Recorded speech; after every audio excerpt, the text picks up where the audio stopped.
बॉलीवुड के बादशाह शाहरुख खान के मल्टीपल फ्लॉप्स देने के बाद इस साल के शुरुआत में आई उनकी फिल्म पठान ने सारे रिकॉर्ड्स तोड़ दिए और बन गई highest grossing film of Indian cinema.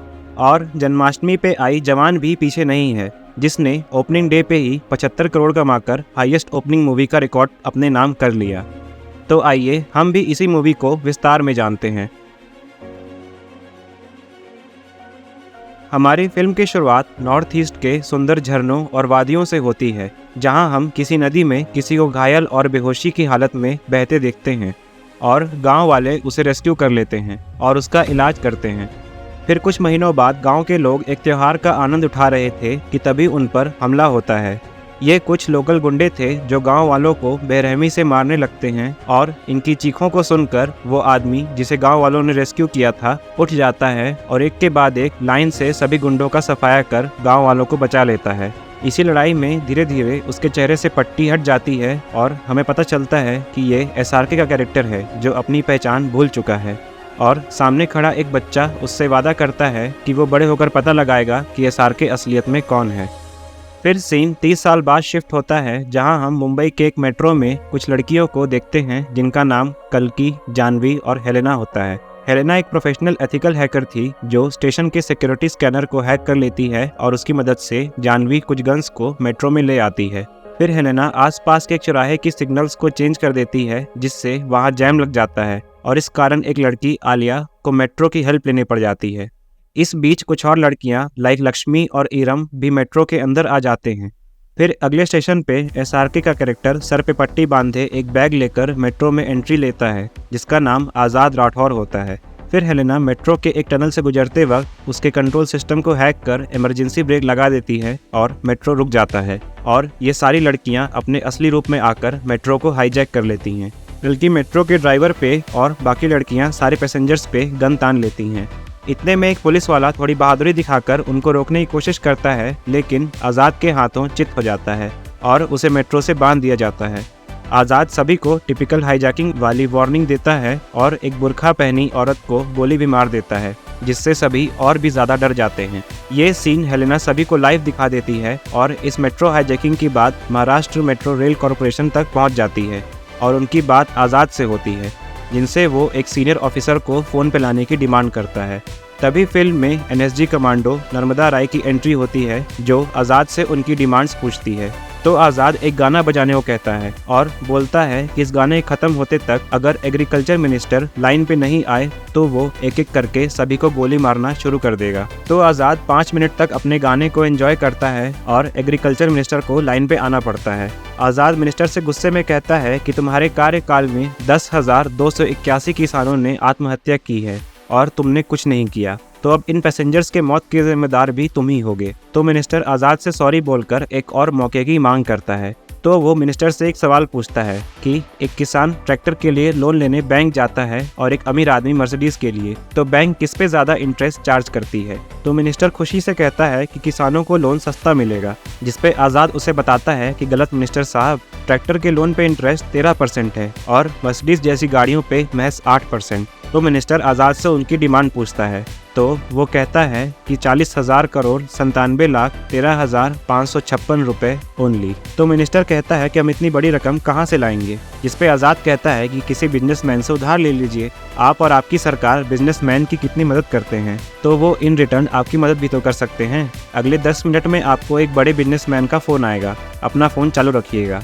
फिर आज़ाद आलिया के पास जाकर उसके पापा को एक फ़ोन लगवाता है। आलिया के बाप का नाम काली गायकवाड़ होता है, जो एक बहुत बड़ा बिजनेसमैन और वर्ल्ड का 4th लार्जेस्ट आर्म्स सप्लायर होता है, जिसके कंट्रोल में देश भर के कई मिनिस्टर्स, पॉलिटिशियंस, लॉयर्स और ऑफिसर्स होते हैं।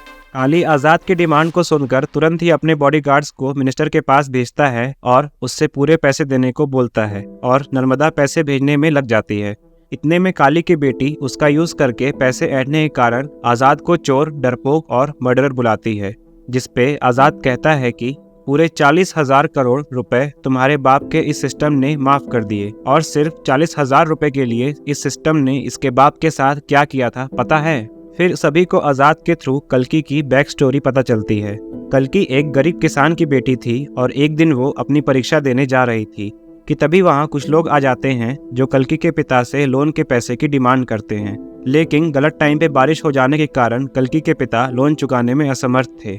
तो ये पता चलते ही वो आदमी उन्हें चप्पलों से मारने लगता है और इवन गांव वालों के सामने उन्हें घोर बेइज्जत भी करता है। उनकी धोती खींच लेता है और साथ ही साथ उनके ट्रैक्टर को भी ले जाता है। ये सब होने से कल्कि के पिता अंदर ही अंदर टूट जाते हैं, लेकिन फिर भी वो उसके एग्जाम के लिए उसे रवाना कर देते हैं और लौटते वक्त एक न्यूज़पेपर कटिंग में किसान की आत्महत्या से परिवार को मुआवजे मिलने की खबर देखकर खुद भी सुसाइड कर लेते हैं। ये देख कल्कि भी टूट सी जाती है और अगले ही दिन उस आदमी के दोबारा पैसे मांगने आने पर उस पर फावड़े से हमला कर देती है। ये सब सुन मेट्रो के सभी लोग आजाद के इस काम के पीछे के मोटिव को समझ जाते हैं और आजाद भी पैसे मिलने की कंफर्मेशन के बाद उन पैसों को 7 लाख गरीब किसानों में बांट देता है जो कर्ज में थे।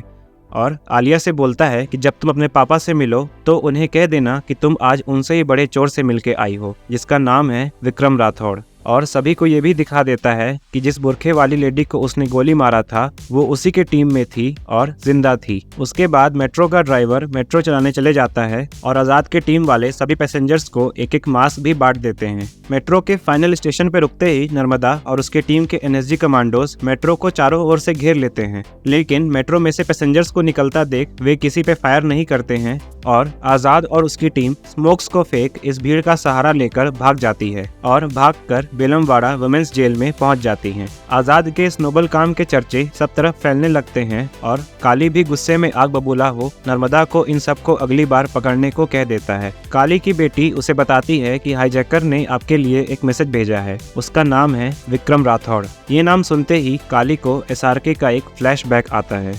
उसके बाद सीन उस बेलमवाड़ा जेल पे शिफ्ट होता है और इस जेल को यूनाइटेड नेशंस पब्लिक सर्विस का अवार्ड मिलता है क्योंकि इसकी महिलाएं अपनी सजा काटने के साथ साथ अपाहिज बच्चों के लिए प्रोस्थेटिक लिम्स और गरीब बच्चों के लिए स्कूल ड्रेसेस बनाती थीं। और इस अवार्ड को रिसीव करने के लिए जेल के जेलर को बुलाया जाता है जो और कोई नहीं खुद आजाद होता है। फिर सीन आजाद के घर पे शिफ्ट होता है जहाँ उसे देखने लड़की वाले आते हैं और लड़की की जगह एक छोटी बच्ची आई हुई थी और उसका नाम सुजी था और वो अपनी मम्मी के लिए एक हस्बैंड और खुद के लिए एक पिता के तौर पे आजाद को फाइनल कर लेती है। फिर वो एक दिन 5 में से सिर्फ एक सब्जेक्ट में पास होने की वजह से प्रिंसिपल ऑफिस में आजाद को एज हर फादर बुलाती है, जहाँ आजाद उसकी मम्मी से मिलता है जो कोई और नहीं खुद नर्मदा राय थी। ये देख आजाद शॉक तो हो जाता है, लेकिन वो नर्मदा को अपने बारे में बताता है कि उसने भी अपने पिता को नहीं देखा है और अपनी मम्मी को छोटी उम्र में खो चुका है, इसलिए वो सुजी का अच्छे से ख्याल रखेगा।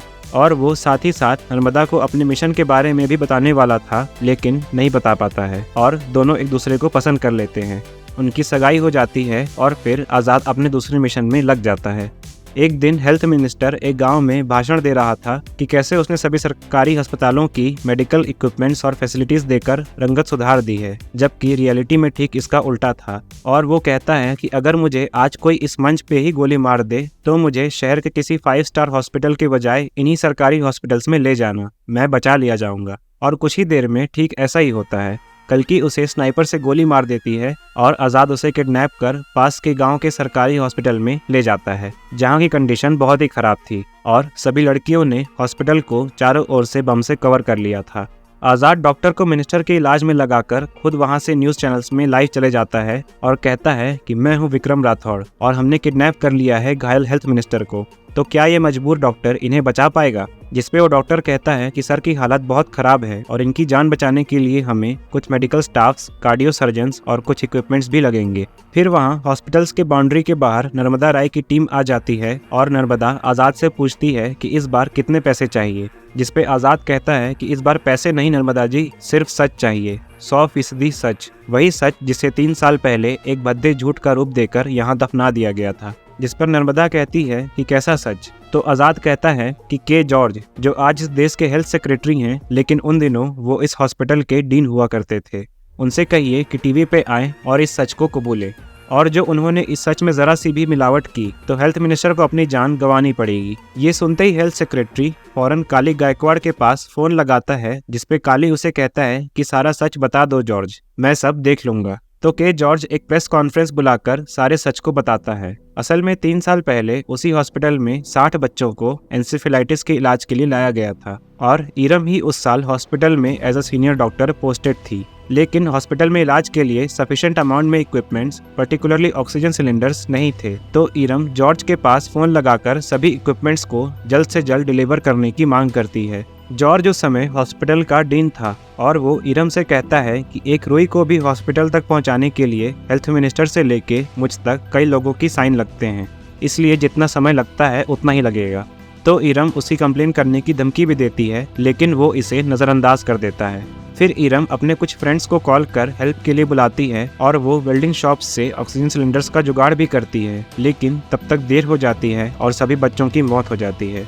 और अगले ही पल कोर्ट में इरम को ड्रग्स के नशे में बच्चों पर ऑपरेट करने के झूठे आरोप में डबल लाइफ इम्प्रिजनमेंट की सज़ा दे दी जाती है और इरम की रिस्पेक्ट, उसका नाम और उसका करियर सब नष्ट हो जाता है। जॉर्ज के मुंह से ये सच सुनकर कि 3 साल पहले हुई घटना का जिम्मेदार मेडिकल प्रशासन है, आज़ाद अपनी आगे की बात नर्मदा से करता है और कहता है कि मैंने आपको 234 सरकारी हॉस्पिटल्स की लिस्ट भेजी है और 5 घंटे दे रहा हूँ। इन 5 घंटों में हॉस्पिटल्स में प्रॉपर मेडिकल इक्विपमेंट्स और फैसिलिटीज पहुँच जानी चाहिए। मंत्री साहब के पास इस काम के लिए तो 10 साल थे, मैं आपको 5 घंटे और दे रहा हूँ। और फिर 5 घंटों में वो होता है जो पिछले 10 सालों में नहीं हुआ। इन सभी हॉस्पिटल्स में ये इक्विपमेंट्स पहुंच जाते हैं और आज़ाद नर्मदा से हेल्थ मिनिस्टर को डिलीवर करने के लिए एक चॉपर की डिमांड करता है। फिर चॉपर आते ही सारे एनएसजी कमांडोज आज़ाद की टीम पर चार्ज कर देते हैं, पर आज़ाद भी कम नहीं था और वो हॉस्पिटल के बाउंड्रीज में लगे बॉम्ब्स को एक एक कर फोड़ना चालू कर देता है और उसकी टीम और वो कमांडोज और नर्मदा से फाइट करके हेल्थ मिनिस्टर को लेके उसी चॉपर को हाईजैक कर उसमें वहां से भाग जाते हैं और एक बार फिर नर्मदा आज़ाद को पकड़ने में फेल हो जाती है। उसके बाद नर्मदा उसके सारे अवेलेबल स्केचेस में से एक प्रोबेबल फेस तैयार करने को बोलती है और उसके टीम मेंबर ईरानी को कह देती है कि कुछ भी पता चले तो मुझे फोन करके जरूर बताना। उधर काली अपने भाई से बातें करते वक्त कहता है कि हम सरकार के मोस्ट ऑफ द पार्ट को कंट्रोल तो करते हैं, लेकिन फाइनल डिसीजन हर चीज में उनका ही होगा क्योंकि पावर उनके हाथ में है और अब पावर हमारे हाथ में होगी क्योंकि मैं राजनीति में कूदने वाला हूँ। मैं इस काम के लिए रशिया जा रहा हूँ और तब तक यहाँ सब कुछ संभाल लेना और एक एक करके हम सबको ठिकाने लगा देंगे, तुम चिंता मत करो। फिर उधर आज़ाद और नर्मदा की शादी हो रही होती है और शादी के बीच ईरानी का कई बार नर्मदा को फोन आता है क्योंकि उसे स्केच से पता चल गया था कि आज़ाद ही विक्रम राठौड़ है, लेकिन नर्मदा फोन नहीं उठा पाती है और उनकी शादी हो जाती है। शादी के ठीक बाद आज़ाद नर्मदा को सच बताने की कोशिश करता है, लेकिन नर्मदा को अपने फ़ोन से उसके बताने से पहले ही पता चल जाता है और वो उस पर गुस्से में गोली चला देती है। आज़ाद उसे समझाने की कोशिश करता है, लेकिन तुरंत ही उन पर हमला होता है और हमलावर उन दोनों को किडनैप करके ले जाते हैं और उन्हें टॉर्चर भी करते हैं। ये सब करने वाला काली का भाई होता है और वो नर्मदा को मारने वाला होता है कि तभी वहाँ एंट्री होती है आज़ाद के पिता विक्रम राठौड़ की, जिसे हमने स्टार्टिंग में देखा था, और वो ईयरफोन लगाकर काली के भाई के साथ साथ सभी गुंडों का सफाया कर आज़ाद और नर्मदा को वहाँ से बचा के ले जाते हैं।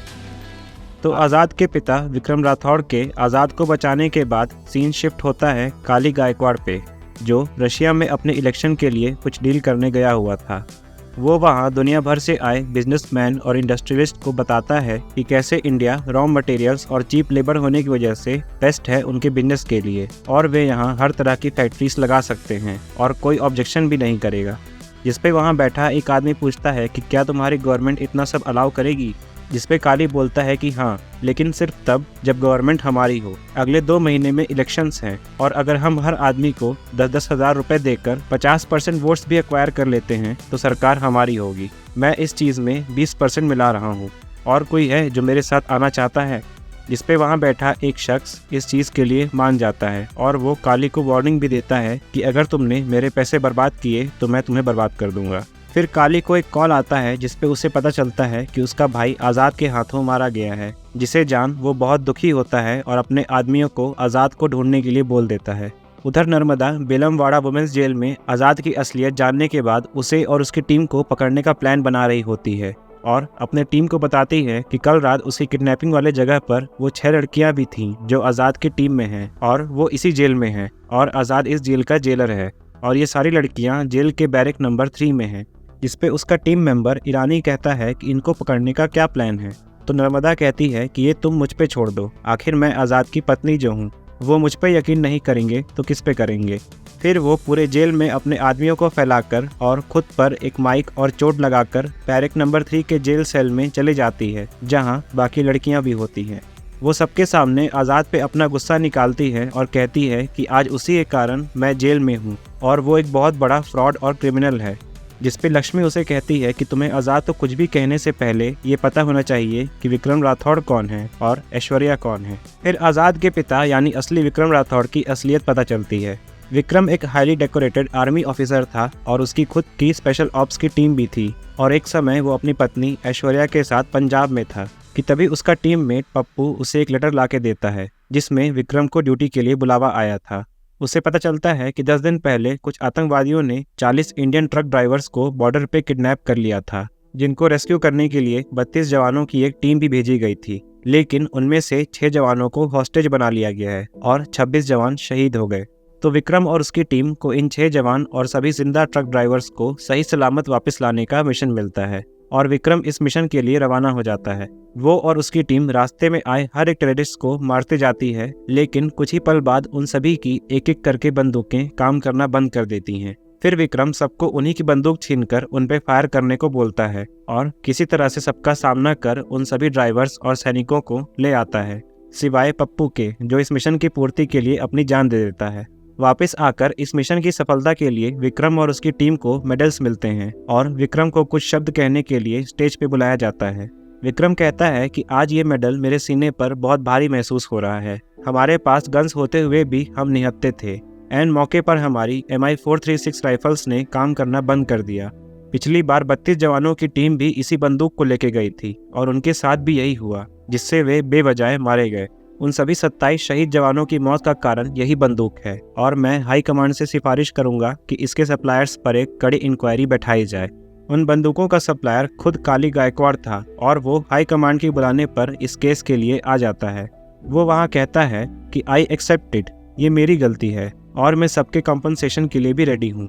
हमारी बंदूकों के साथ उसको चलाने के लिए एक मैनुअल होता है जो फॉरेन लैंग्वेज में होता है, जिसे सब नहीं समझ सकते और इसलिए उसे सही से चलाना सीख नहीं पाते। आई एम श्योर कि उन जवानों के साथ भी यही हुआ होगा और इसलिए मैं नेक्स्ट टाइम से इनकी ट्रेनिंग के लिए अपने तरफ से इंस्ट्रक्टर्स भी भेजूंगा ताकि सभी जवान को प्रॉपर ट्रेनिंग मिल सके। जिसपे विक्रम हाई कमांड से उस बंदूक को अकॉर्डिंग टू द मैनुअल चलाने की रिक्वेस्ट करता है और वो स्टेप बाय स्टेप काली के सामने ही राइफल को रेडी कर एम करता है और उससे पूछता है कि what's next mister Kali according to the manual, जिसपे काली बोलता है कि pull the trigger, it will shoot.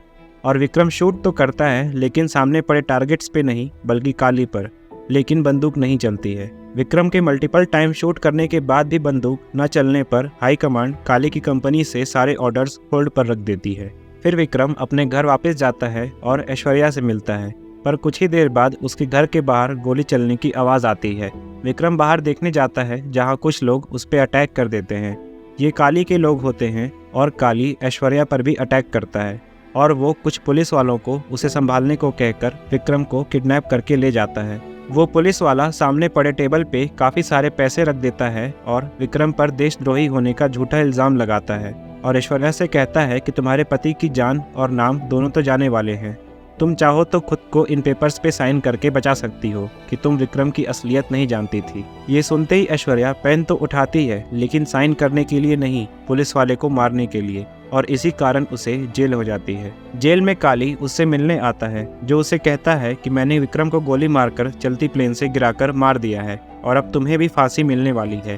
फांसी का प्रोसेस बहुत ही इंटरेस्टिंग होता है। झटाक से फंदा तुम्हारे गले में लगेगा और फटाक से तुम मर जाओगी और तुम्हारी आंखें और जीभ भी बाहर आ जाएंगी। इतना बोल के वो वहाँ से चला जाता है और ऐश्वर्या को फांसी के लिए ले जाया जाता है, लेकिन वो फंदा डालने से पहले ही बेहोश हो जाती है और पता चलता है कि वो प्रेग्नेंट है और इस कारण उसकी फांसी उसके बच्चे के 5 साल के होने तक टाल दी जाती है। और फिर जेल में ही ऐश्वर्या आज़ाद को जन्म देती है, उसे बड़ा करती है और अपने आखिरी 5 साल उसके साथ बिताती है। फिर वो आज़ाद के 5th बर्थडे पे उससे बोलती है कि तुम्हें बड़े होकर पूरी दुनिया को ये बताना है कि तुम्हारे पापा देशद्रोही नहीं देशभक्त थे और मेरी जैसी यहाँ कई औरतें हैं जो बेकसूर हैं, तुम्हें इन सब की मदद करनी है। इतना कह के जेलर उसे ले जाती है और ऐश्वर्या को फांसी दे दी जाती है। नर्मदा विक्रम राठौड़ और ऐश्वर्या के बारे में जानकर आज़ाद के असली मोटिव को पूरी तरह से समझ जाती है। वो पूछती है कि आज़ाद अभी कहाँ है, जिस पे लक्ष्मी कहती है कि आज़ाद बिल्कुल सेफ है और उसे जहाँ होना चाहिए वो वहीं है। आज़ाद जेल के नीचे अपने बेस में होता है, जो होश आने पर सामने अपने पिता को देखता है और बगल में उसी ऑफिसर को देखता है जिसे उसने फिल्म की शुरुआत में मेट्रो में चित किया था। और ये ऑफिसर वही बच्चा था जिसने विक्रम राठौड़ से वादा किया था कि वो उसकी असली पहचान पता करके रहेगा, जो हमने स्टार्टिंग में देखा था। उसने छानबीन करके विक्रम के टीम के कॉमन टैटू से सभी मेंबर्स का पता लगाया और सभी को विक्रम के पास ले गया। लेकिन काली के द्वारा प्लेन से फेंकने की वजह से विक्रम नदी में एक पत्थर से टकरा जाता है, जिससे उसकी याददाश्त चली जाती है। लेकिन एक फौजी होने के कारण उसकी मसल मेमोरी, फाइटिंग स्किल्स और रिफ्लेक्सेस ऑन पॉइंट थे। अपने पिता को इस हालत में देख आज़ाद थोड़ा दुखी तो होता है, लेकिन उनके जिंदा होने के कारण काफ़ी खुश भी था। और विक्रम भी बोलता है कि हम भी तुम्हारे काम में साथ देंगे। तभी एक हवलदार जेल सेल में आकर नर्मदा और सारी लड़कियों को ईरानी के पास ले जाता है।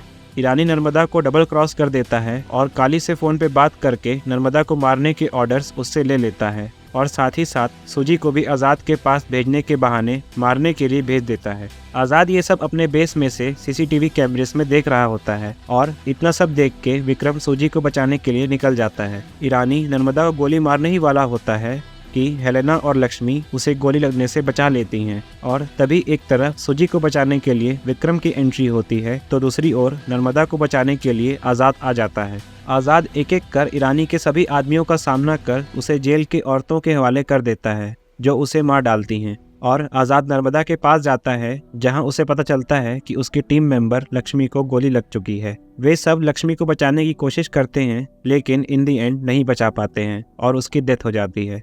इस घटना से नर्मदा भी आज़ाद की टीम को ज्वाइन कर लेती है और वे सब मिलके अपने फाइनल मिशन का प्लान बनाते हैं। उधर काली को रशियन बिजनेसमैन से मिला पैसा इंडिया आ चुका था और वो बड़े ट्रक्स में अपने मुकाम तक पहुंचने के लिए निकल चुका था और ऐसा होने पर काली को कोई नहीं रोक पाता। इसलिए आज़ाद अपनी टीम और अपने पिता की टीम के साथ मिलकर इन ट्रक्स को हाईजैक करने का प्लान बनाता है। फिर आज़ाद और उसकी टीम एक ओवरब्रिज से ट्रक्स पर जंप करके एक एक करके हाईजैक कर लेते हैं और उधर ट्रक्स को गार्ड कर रहे काली के लोगों को विक्रम और उसकी टीम संभाल लेती है। वैसे मैंने तो इसे काफ़ी शॉर्ट में बता दिया, लेकिन इस हाइस्ट में काफ़ी बेहतरीन एक्शन सीन्स का यूज़ हुआ है। खैर, फिर ट्रक्स का पीछा करते करते और भी काली के लोग आने लगते हैं, जिसपे विक्रम आज़ाद को आगे बढ़ने को बोलकर खुद उन लोगों का सामना करते हैं। लेकिन आगे एक डेड एंड आ जाने के कारण काली के लोग विक्रम और उसकी टीम को पकड़ लेते हैं। उधर आज़ाद रेडी हो रहा होता है और इधर काली विक्रम को आज़ाद समझकर उसकी टीम वालों को टॉर्चर कर रहा होता है। आज़ाद जेल से न्यूज़ चैनल्स पर लाइव चले जाता है और कहता है कि ये पूरा बेलमवाड़ा जेल हमारे कब्जे में है और इसकी 6000 कैदी औरतों की जान हमारी मुट्ठी में। मैं फिर से 10 बजे लाइव आऊँगा। तब तक मैं उम्मीद करता हूँ कि किसी समझदार नेगोशिएटर को भेजा जाएगा मुझसे बात करने के लिए। आज़ाद के इस लाइव टेलीकास्ट को काली भी देख रहा होता है और शॉक हो रहा होता है कि आज़ाद तो उसके कब्जे में है, तो टीवी पे कौन है। तो विक्रम के टीम वाले बताते हैं कि जिसे तूने टीवी पे देखा वो सिम्बा था, ये मुफासा है, ये वही विक्रम राठौड़ है जिसे तूने मारने की कोशिश की थी। तो काली विक्रम की टीम को और टॉर्चर करता है और आज़ाद का ठिकाना पूछता है, जिसपे विक्रम सामने अपने लोगों को मरता देख जेल में घुसने का सीक्रेट रास्ता काली को बता देता है। उधर जेल के बाहर काफ़ी आर्मी इकट्ठा हो जाती है और आज़ाद से नेगोशिएट करने के लिए इंटेलिजेंस एजेंसी के स्पेशल टास्क ऑफिसर माधवन नायक को भेजा जाता है, जिसका रोल खुद संजय दत्त ने निभाया है। ऑफिसर नायक एनएसजी कमांडोज को जेल के अंदर आज़ाद को पकड़ने के लिए भेजता है, लेकिन कुछ ही देर में एक कमांडो बुरी हालत में बाहर आता है और ऑफिसर नायक को बताता है कि ये पूरा जेल और उसके कैदी आज़ाद के ही कंट्रोल में हैं और उसने जेल के चारों ओर लैंड माइन से बिछा रखे हैं और हमें पीछे हटने की वार्निंग भी दी है। जिसपे नायक पत्थर फेंककर माइंस को चेक भी करता है और माइंस के ब्लास्ट होने पर सारी आर्मी और मीडिया को पीछे कर देता है। फिर वो आज़ाद से बात करके उसकी डिमांड पूछता है, जिसपे आज़ाद कहता है कि मैं आपको कुछ पेपर्स भेज रहा हूँ, मुझे इस पे हेड ऑफ द स्टेट के सिग्नेचर्स चाहिए। जिसपे नायक उससे बोलता है कि तुझे क्या लगता है कि गवर्नमेंट तेरे ऐसे ही बोलने पर किसी भी पेपर्स पे साइन कर देगी। तो आज़ाद कहता है कि नहीं, मेरे पास गवर्नमेंट की बहुत ही नायाब चीज़ है, मैं आपके लिए उसमें से 2 सैंपल्स भेज रहा हूँ, आप खुद ही देख लीजिए। फिर आज़ाद सूजी के हाथों 2 बॉक्सेस को बाहर भिजवाता है, जिसमें ईवीएम मशीन्स होते हैं। ये वही ईवीएम मशीन्स थी जो देश में होने वाले इलेक्शंस के लिए जगह जगह पर जा रही थी और नर्मदा और कल्कि ने मिलकर इसे रास्ते में ही चुरा लिया था। ऑफिसर नायक टीवी पर in total 9 lakh EVM machines को देख के चौंक जाता है। ईवीएम मशीन्स के बदले आज़ाद 53 फैक्ट्रीज पे ताले लगवाना चाहता था, जो गलत तरह से ऑपरेट हो रही थी, जिससे आसपास के लोगों और एनवायरनमेंट पर गलत असर पड़ रहा था। तो मजबूरन हेड ऑफ द स्टेट को पेपर्स पे साइन करना ही पड़ता है और पूरे 53 फैक्ट्रीज पर एक एक करके ताला लग जाता है। फिर नायक आज़ाद से वो ईवीएम मशीन्स को बाहर भेजने को कहता है, जिसपे आज़ाद बोलता है कि बिल्कुल भेज दूंगा नायक सर, बस एक आखिरी ख्वाहिश और ये मांग मेरी सरकार से नहीं जनता से है। उसके बाद आज़ाद फिर से टीवी पे लाइव आ जाता है और अपने असली रूप में आकर लोगों से कहता है कि हम लोग हर चीज़ में कितनी उंगली कितनी झिकझिक करते हैं। जब कुछ सामान खरीदने जाएं तो दुकानदार से झिकझिक करते हैं, हर चीज़ में घिसा-पिटी करते हैं और सवाल करते हैं, पर जब वोट देने की बारी आती है तो सवाल क्यों नहीं करते? क्यों नहीं पूछते कि अगले 5 सालों में तुम मेरे लिए क्या करोगे? मेरी शिक्षा, मेरे परिवार की शिक्षा के लिए क्या करोगे? मुझे रोजगार दिलाने के लिए क्या करोगे? और मेरे देश के लिए क्या करोगे? मुझे आप सब में आपकी इस उंगली की ताकत चाहिए ताकि आप इसके महत्व को समझें और अगली बार किसी को 5 सालों के लिए वोट देने से पहले आप ये सवाल उनसे ज़रूर पूछें, क्योंकि अगर आप ये सवाल पूछोगे तो उन गरीब किसानों की मदद के लिए या हॉस्पिटल्स में इक्विपमेंट्स के लिए या गलत फैक्ट्रीज को ताला लगवाने के लिए किसी विक्रम राठौड़ को नहीं आना पड़ेगा। आपकी इस उंगली में बहुत शक्ति है, तो इसका सही इस्तेमाल करो। इतना कहकर आज़ाद ईवीएम मशीन्स को नायक के पास एक एक करके भिजवाने ही वाला होता है कि जेल के अंदर विक्रम राठौड़ पे गन ताने हुए काली आ जाता है। काली आज़ाद के पास जाता है और उसे मारने लगता है और बोलता है कि तूने मेरे भाई को मारा, अब मैं तेरे सामने तेरे बाप को मारूंगा, जैसा मैंने 30 साल पहले मारने की कोशिश की थी। और काली गन को लोड करके विक्रम पे शूट कर देता है, लेकिन उसकी गन माल फंक्शन कर जाती है। उसके बार बार ट्रिगर दबाने पर भी गन्स फायर नहीं करती हैं, लेकिन इस ट्रिगर के साउंड से विक्रम राठौड़ का बहुत ही दर्दनाक पास जुड़े होने की वजह से उसकी याददाश्त वापस आ जाती है और वो काली के आज़ाद को मारने से रोक लेता है और बोलता है कि बेटे को हाथ लगाने से पहले बाप से बात कर। और उसके बाद आज़ाद और विक्रम दोनों मिलके काली और उसके आदमियों का सफाया कर देते हैं और काली को फांसी वाले कमरे में ले जाते हैं। और फिर आज़ाद और उसकी टीम मिलकर काली को झटाक से सेम उसी तरह फांसी पे चढ़ा देते हैं जिस तरह से उसने ऐश्वर्या को डिस्क्राइब किया था, और फटाक से वो मर जाता है और उसकी आंखें और जीभ बाहर आ जाती हैं और ये फिल्म यहीं ख़त्म हो जाती है। इस फिल्म के क्रेडिट्स रोल होते वक्त हमें पता चलता है कि संजय दत्त का कैरेक्टर ऑफिसर नायक आज़ाद से पहले से ही मिला हुआ था और उसके हर मिशंस में उसने आज़ाद का साथ भी दिया था और वो आज़ाद को अगले मिशन की इन्फॉर्मेशन देकर चला जाता है। तो क्या यह जवान 2 के लिए एक हिंट था? वो तो आने वाला वक्त ही बताएगा। खैर, अगर आपने ये मूवी देख ली है तो आपको ये मूवी और ये मूवी एक्सप्लेनेशन दोनों कैसा लगा हमें कमेंट्स में ज़रूर बताएं। इस वीडियो को लाइक करें और ऐसे ही ऑसम मूवीज़ के एक्सप्लेनेशन के लिए हमारे चैनल मूवी हाउस को ज़रूर सब्सक्राइब करें। हम आपसे एक और वीडियो के साथ फिर मिलेंगे, तब तक के लिए take care and bye bye.